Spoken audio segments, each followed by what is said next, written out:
Good morning everybody. मैं KS Murari आप लोगों का एक बार फिर से अपने YouTube channel KS Murari GS पर स्वागत कर रहा हूं।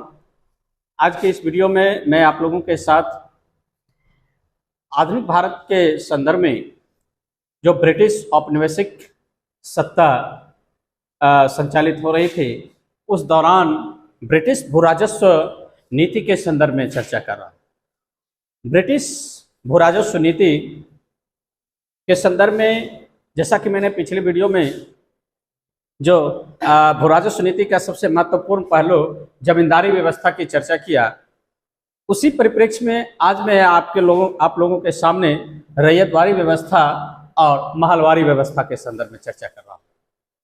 रैयतवारी व्यवस्था और महलवारी व्यवस्था, चूंकि भारत भौगोलिक रूप से विविधताओं से भरा देश है और वैसी स्थिति में एक समान भौगोलिक क्षेत्र नहीं रहने के कारण उत्पादन प्रभावित होता है अलग अलग क्षेत्रों में, और उसी परिप्रेक्ष्य में ब्रिटिश औपनिवेशिक सत्ता के जो सत्ता में जो बैठने वाले जो अधिकारी हैं, वो अलग अलग भौगोलिक संदर्भों में अलग अलग भूराजस्व की नीति को लागू किया। जैसा कि हम लोग जानते हैं कि ब्रिटिश भूराजस्व नीति इंग्लैंड के औपनिवेशिक हितों की पूर्ति करने के लिए स्थापित किया जा रहा था। तो आज मैं इस वीडियो के माध्यम से रैयतवारी और महलवारी व्यवस्था की बात करता हूं। रैयतवारी व्यवस्था से पहले जो अस्थायी बंदोबस्त उत्तर भारत में और दक्षिण भारत के मद्रास के कुछ प्रांतों में, मद्रास के कुछ क्षेत्रों में लागू किया गया था, तो अस्थायी बंदोबस्त या फिर कहें कि जमींदारी व्यवस्था या इस्तिमरारी व्यवस्था के बाद ब्रिटिश सरकार ने भूराजस्व की एक नई पद्धति अपनाई और उस नई पद्धति को ही रैयतवारी बंदोबस्त कहा गया। मद्रास के तत्कालीन गवर्नर थॉमस मुनरो के द्वारा 1820 ईस्वी में यह रैयतवारी व्यवस्था प्रारंभ की गई थी। इस व्यवस्था को मद्रास, बम्बई एवं असम के कुछ भागों में लागू किया गया था। रैयतवारी व्यवस्था को मद्रास, बम्बई और असम के कुछ भागों में ये लागू किया गया था। बम्बई में इस व्यवस्था को लागू करने में बम्बई के तत्कालीन गवर्नर एल्फिंस्टन ने काफी महत्वपूर्ण भूमिका निभाई। भूराजस्व की इस रैयतवारी व्यवस्था में सरकार ने रैयतों यानी कि किसानों से सीधा बंदोबस्त किया, यानी सीधा सेटलमेंट किया, सीधा संपर्क या फिर कहें कि सीधा समझौता किया। अब रैयतों को यानी किसानों को भूमि के मालिकाना हक और कब्जादारी अधिकार दे दिए गए और वो सीधे या फिर यूं कहें कि व्यक्तिगत रूप से स्वयं सरकार को लगान अदा करने के लिए उत्तरदायी थे। इस व्यवस्था ने किसानों के भू स्वामित्व की स्थापना की। इससे पहले कि जो, जैसा कि मैंने बताया कि उत्तर भारत में बिहार, बंगाल, उड़ीसा और बनारस या फिर मद्रास के कुछ क्षेत्रों में जो जमींदारी व्यवस्था लागू की गई थी या इस्तिमरारी व्यवस्था लागू की गई थी, उस इस्तिमरारी व्यवस्था के तहत जो है सो बीच में जमींदार हुआ करता था और जमींदार को ही स्वामित्व का अधिकार था, भूमि के स्वामित्व का अधिकार था। उस व्यवस्था के विपरीत यहाँ रैयतवारी व्यवस्था में भूमि का स्वामी खुद रैयत को स्थापित कर दिया गया था। रैयतवारी व्यवस्था में जमींदारों के स्थान पर किसानों को भूमि का स्वामी बना दिया गया था। इस प्रणाली के अंतर्गत यानी रैयतवारी प्रणाली के अंतर्गत रैयतों से अलग अलग समझौता कर लिया जाता था, और जब रैयतों से अलग अलग समझौता कर लिया जाता था तो राजस्व का निर्धारण वास्तविक उपज की मात्रा पर न करके भूमि के क्षेत्रफल के आधार पर किया जाता था। कहने का आशय यह था कि उपज कितना हो रहा है उस पर जो है सो राजस्व का निर्धारण नहीं किया गया, बल्कि भूमि कितना एरिया में है उस आधार पर राजस्व का निर्धारण किया जाता था। इस रैयतवारी व्यवस्था में सरकार द्वारा इस रैयतवारी व्यवस्था को लागू करने का उद्देश्य बिचौलिया, जो मीडिएटर था या फिर कह सकते गुमास्ता था, जो रैयतवारी व्यवस्था में दिखता नहीं है लेकिन जमींदारी व्यवस्था में वो बिचौलिया जमींदार हुआ करता था जो रैयतों से राजस्व वसूल कर ब्रिटिश खजाना में जमा करता था। लेकिन यहाँ इस व्यवस्था के तहत बिचौलियों के जो भूमिका है उस भूमिका को समाप्त करना मुख्य उद्देश्य था रैयतवारी व्यवस्था में, क्योंकि अस्थाई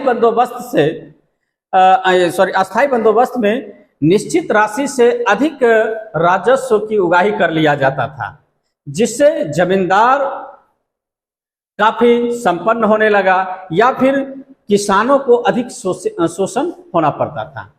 सरकार की आय में कोई वृद्धि नहीं होती थी। जमींदार मनमाने ढंग से रैयतों से या किसानों से अधिक मनमाने ढंग से राजस्व वसूल लिया जाता था, लेकिन ब्रिटिश खजाना में उतने अधिक मात्रा में जमा नहीं होता है। इसलिए ब्रिटिश सरकार ने अपनी आय में वृद्धि करने के लिए ही इस रैयतवारी व्यवस्था को लागू किया, ताकि वह बिचौलियों द्वारा यानी मध्यस्थों द्वारा रखी जाने वाली राशि को खुद हड़प सके।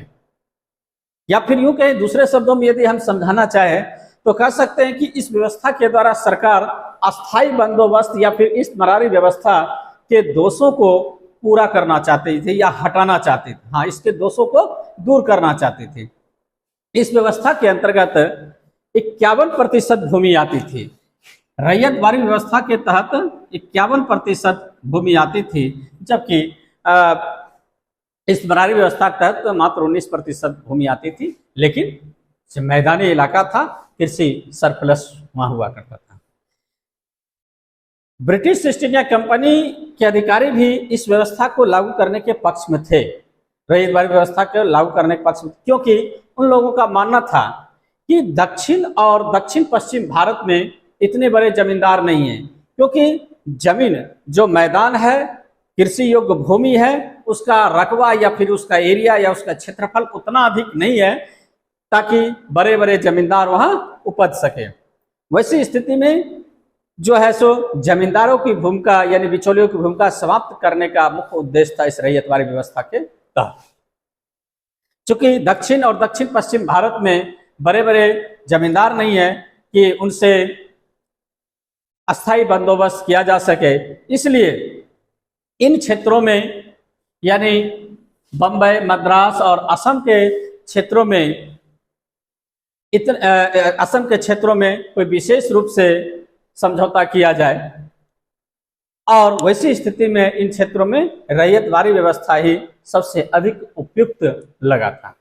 हालांकि इस बारे में यह भी तर्क दिया गया कि यह व्यवस्था भारतीय कृषकों और भारतीय कृषि के अनुरूप ही है, लेकिन वास्तविकता इससे कुछ अलग था। व्यवहारिक रूप में यदि इस व्यवस्था पर चर्चा किया जाए तो हम कह सकते हैं कि यह व्यवस्था जमींदारी व्यवस्था से किसी भी प्रकार से कम हानिकारक नहीं था भारतीय कृषकों के संदर्भ में। यानी जितना अधिक शोषण जमींदारी व्यवस्था के तहत रैयतों को यानी किसानों को होता था, उससे कम शोषण इस रैयतवारी व्यवस्था में भी नहीं होता था, बहुत ज्यादा इसमें भी होता था।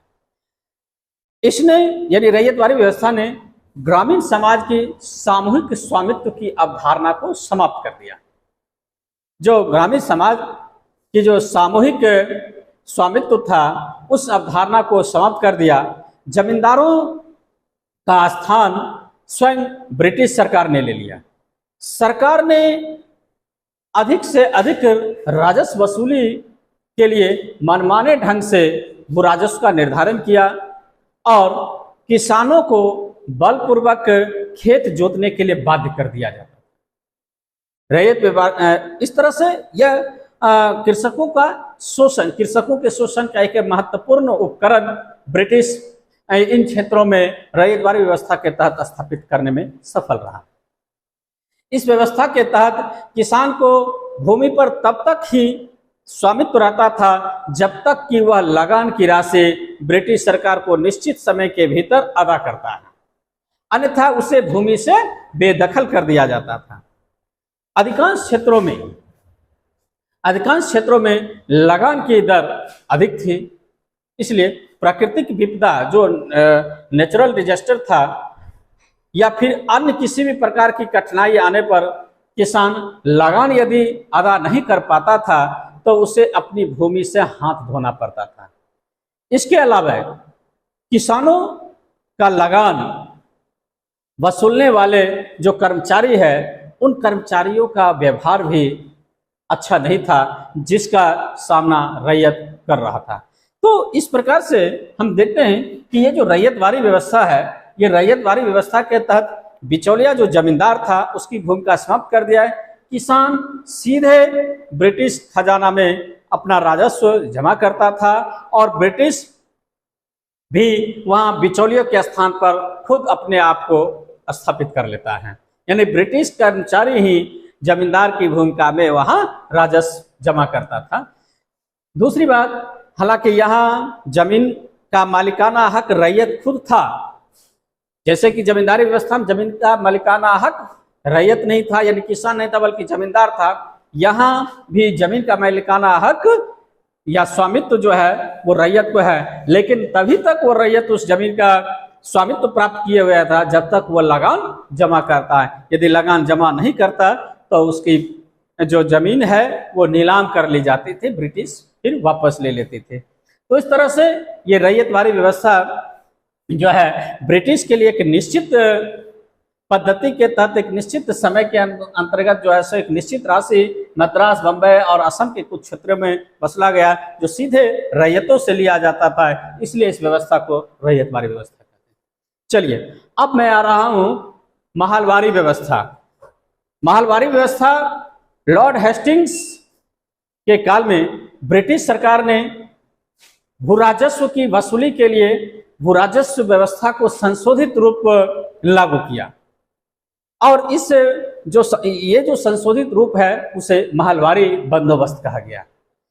महलवारी बंदोबस्त मध्य प्रांत, जिसको कि यूपी कहते हैं, और पंजाब में लागू किया गया और इस महलवारी व्यवस्था के तहत 30% भूमि आती थी। इस महलवारी व्यवस्था के तहत 30% भूमि आती थी, जो पंजाब और उत्तर प्रदेश के क्षेत्रों में इस व्यवस्था को लागू किया गया था। इस व्यवस्था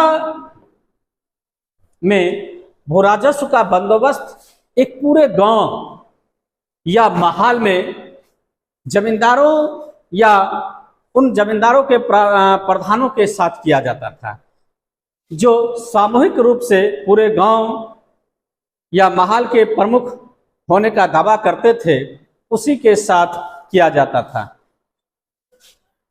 महलवारी व्यवस्था यानी एक मोहल्ला को मिलाकर किया जाता था। पूरे गांव का एक मुखिया होता था, प्रधान होता था। वैसी स्थिति में उस प्रधान से ही उसे वसूला जाता था। महलवारी व्यवस्था में जो लगान लिया जाता था मोहल्ला के प्रमुखों से लिया जाता था और मोहल्ला के या फिर एक गांव के जो प्रधान होते थे वो सरकार के पास सामूहिक रूप से राजस्व जमा करते थे। तत्पश्चात ये महल प्रमुख लगान को सरकार के पास जमा करते थे। प्रमुख को यह अधिकार था कि वह लगान अदा न करने वाले किसानों को उसकी भूमि से बेदखल कर सकता था। जिस तरह से लगान जमा नहीं करता था रैयत, उसको ब्रिटिश भूमि से बेदखल करता था। या फिर जमींदारी व्यवस्था में जब जमींदार यदि लगान नहीं जमा करता था तो उसकी जमीन भी नीलाम कर दी जाती थी। उसी तरह से महलवारी व्यवस्था में मोहल्ला के प्रधान यानी मुखिया को यह अधिकार दिया था कि यदि कोई किसान यदि राजस्व नहीं दे रहा है आपको, तो आपको उस भूमि से बेदखल कर सकते हैं उस किसान को जिसने आपके पास भूमि को जमा नहीं किया है। तो इस व्यवस्था में लगान का निर्धारण महल या संपूर्ण भूमि के उत्पादन के आधार पर किया जाता है, जबकि रैयतवारी व्यवस्था में देखें तो भूमि के उत्पादन पर राजस्व का निर्धारण नहीं किया जाता था बल्कि क्षेत्रफल के आधार पर, लेकिन इसमें उत्पादन के आधार पर लगान निर्धारण किया जाता है। महलवारी व्यवस्था का सबसे प्रमुख खामियां या यूं कहें कि दोष था कि इसने महल के मुखिया या प्रधान को अत्यधिक शक्तिशाली बना दिया। किसानों को भूमि से बेदखल कर देने के अधिकार से उस महल के प्रमुख की शक्ति अत्यधिक बढ़ गई थी और यदा कदा मुखियाओं के द्वारा या फिर महल के प्रधानों के द्वारा इस अधिकार का दुरुपयोग किया जाने लगा था। इस व्यवस्था का दूसरा कमी या दोष यह रहा कि इससे सरकार और किसानों के प्रत्यक्ष संबंध बिल्कुल समाप्त हो गए, जबकि इस व्यवस्था में सरकार और किसानों का प्रत्यक्ष रूप से संबंध बना रहता है। महलवारी व्यवस्था में किसान और सरकार का प्रत्यक्ष रूप से संबंध टूट जाता है। जहां तक कि जमींदारी व्यवस्था की बात करते हैं तो जमींदारी व्यवस्था में भी किसानों का सरकार के साथ कोई संबंध ही नहीं रहता है। तो इस प्रकार से हम देख रहे हैं कि महलवारी व्यवस्था के तहत एक सामूहिक रूप से गांव से राजस्व को इकट्ठा करके ब्रिटिश खजाने में जमा किया जाता था और उस सामूहिक रूप से जो गांव का प्रधान होता था वो रैयतों से राजस्व वसूली करता था, यानी किसान या रैयत उस महल के प्रधान को अपना राजस्व जमा करता था और वो महल के प्रधान या मुखिया जो है वो ब्रिटिश खजाना में जमा करता था और उत्पादन के आधार पर राजस्व का निर्धारण किया जाता था। यहाँ उत्पादन के आधार पर नहीं, यहाँ क्षेत्रफल के आधार पर राजस्व का निर्धारण किया जाता। तो कुल मिलाकर यह कहा जा सकता है कि रैयतवारी व्यवस्था और महलवारी व्यवस्था ब्रिटिश भू राजस्व नीति को लागू कर ब्रिटिश अपने औपनिवेशिक हितों की पूर्ति भारत में करने में सफल रहा। और इससे पहले कि जैसा कि मैंने आप लोगों के साथ एक वीडियो में अस्थायी बंदोबस्त या फिर जमींदारी व्यवस्था या फिर इस्तेमारी व्यवस्था वाले वीडियो में बताया कि वहाँ राजस्व वसूली का अधिकार जमींदार को है, यहाँ राजस्व वसूली का अधिकार प्रधान को है, मोहल्ला के प्रधान को है, और यहाँ राजस्व वसूली का अधिकार किसी को नहीं है। सीधे रैयत जो है वो किसान जो है सीधे ब्रिटिश खजाने में जमा करता है। तो इस प्रकार से रैयतवारी व्यवस्था और महलवारी व्यवस्था ब्रिटिश औपनिवेशिक हितों की पूर्ति करने के लिए एक शोषण के उपकरण भारतीय किसानों के संदर्भ में देखने को मिलता है। तो मैं समझता हूं कि आप लोगों को यह वीडियो अच्छा लगा होगा और अच्छा लग गया है। आप लोग से यह गुजारिश है कि इस वीडियो को लाइक करते हुए, कमेंट करते हुए इस चैनल को अधिक से अधिक शेयर कर सब्सक्राइब करें। Thank you.